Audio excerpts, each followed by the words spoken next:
milí snoubenci, dnes si nebudete slibovat život bez starostí. Budete si slibovat, že nebudete na starosti a radosti nikdy sami. Budete si slibovat věrnost, úctu, vzájemnou pomoc a lásku až do konce vašich životů. Ať je tedy tento den počátkem další krásné kapitoly vašeho společného příběhu. Přeju vám, aby vám ten dnešní pocit vydržel co nejdéle. Ať vaše láska nikdy neulétne a ať je pro vás domov vždycky tam, kde budete spolu. Já vám.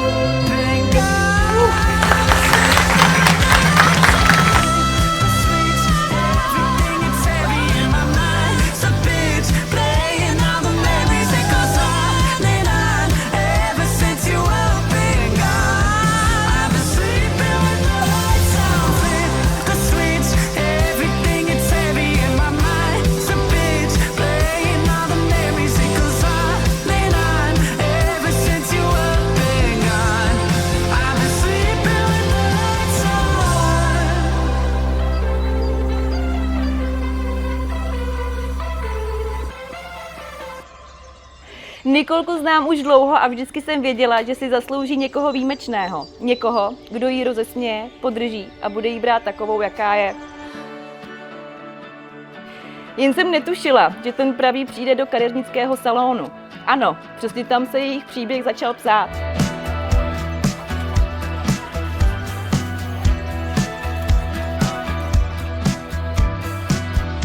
Jednoho letního dne, a bylo to na Znojemském náměstí před obchodním domem Die, mě tady ženich Lukáš požádal, zda bych nemohl jít cvičit.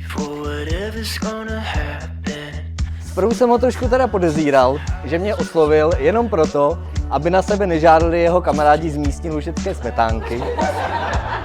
Ale budu si namlouvat a doufám, že to byla jeho jasná volba. Přinejmenším to byla určitě jeho jasná chvilka, protože jsme zrovna šli z místní vinárny.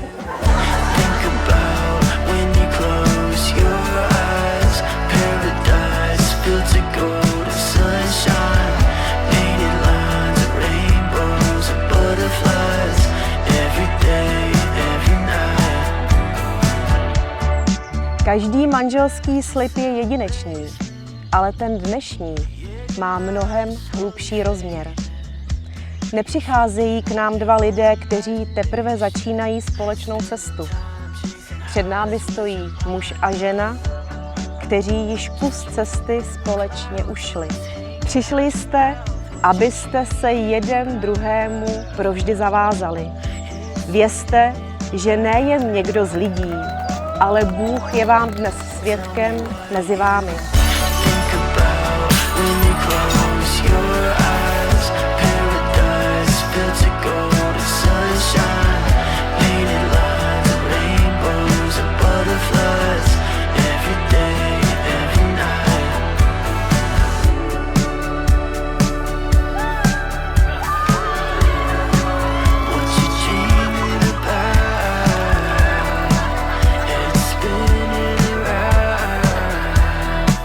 Niky a Lukáši, rád bych vám popřál, ať jste si navzájem nejlepším partnerem, oporou a snad i brzy architektem a designérkou. Ať jste spolu šťastní a vám všem ostatním, jak už psal Hašek ve Švejkovi, jeste a pijte, ten pán to všechno platí.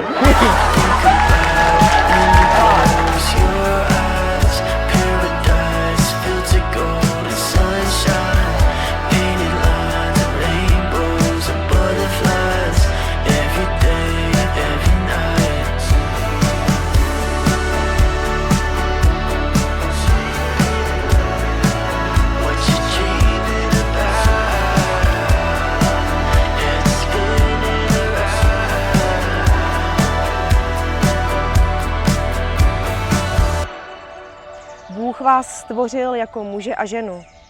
Proto opustí muž otce i matku a připojí se ke své ženě a budou jedno tělo. A proto, co Bůh spojil, člověk nerozlučuj.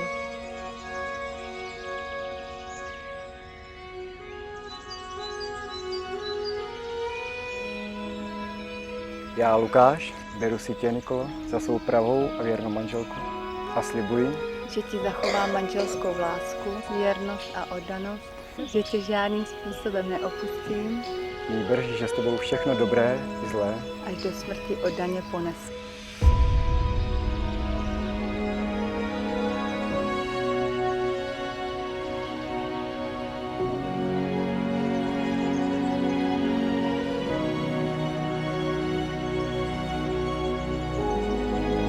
Kamkoliv půjdeš, půjdu.